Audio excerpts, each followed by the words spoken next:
সাহারি ও ইফতারের কোনো দোয়া আছে কি? এটি কি বাংলায় পড়া যাবে?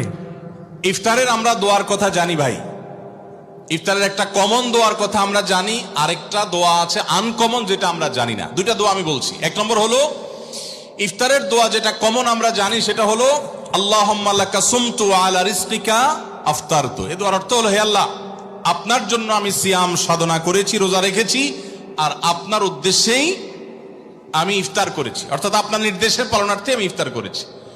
এই যে আল্লাহুম্মা লাকা সুমতু আলা রিজকিকা আফতারতু, এটা ইফতারের একটা দোয়া। আরেকটা দোয়া হলো যাহাবা যামা ওয়াবতাল্লাতিল উরুক ওয়া সাবাতাল আজরু ইনশাআল্লাহ। অনেকে এটা জানেন মাশাআল্লাহ।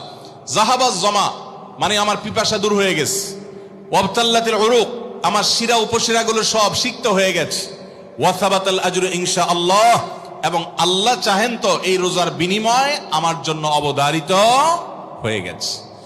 এই যে দোয়া ইফতারের, এটা কি ইফতারের আগে করবেন না মাঝখানে করবেন না শেষে করবেন? কি বলেন, ইফতারের আগে না শেষে?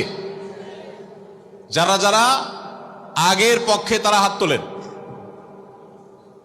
মাশাআল্লাহ, বহু লোক। ভাইরা আমার, এই দোয়া ইফতারের পরে করবেন, আগে না।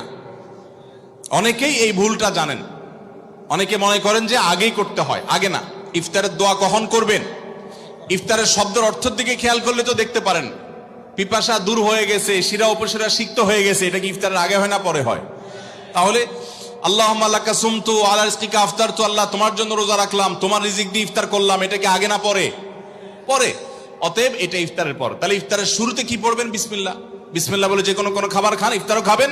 ইফতার খেয়ে ফেলছেন, দু চার লোকমা খেয়েছেন, একটু পানি খেজুর খেয়েছেন, তারপরে দোয়া পড়তে পারেন। আর চাইলে একদম শেষ করেও পড়তে পারেন। আর এটা নিজের ভাষায় পড়লে হয়ে যাবে, কিন্তু সুন্নাত হবে, বেশি উত্তম হবে নবীজির ভাষায় পড়তে পারলে, সরাসরি আরবি টেক্সটটা পড়তে পারলে। আল্লাহ আমাদেরকে তৌফিক দান করুন।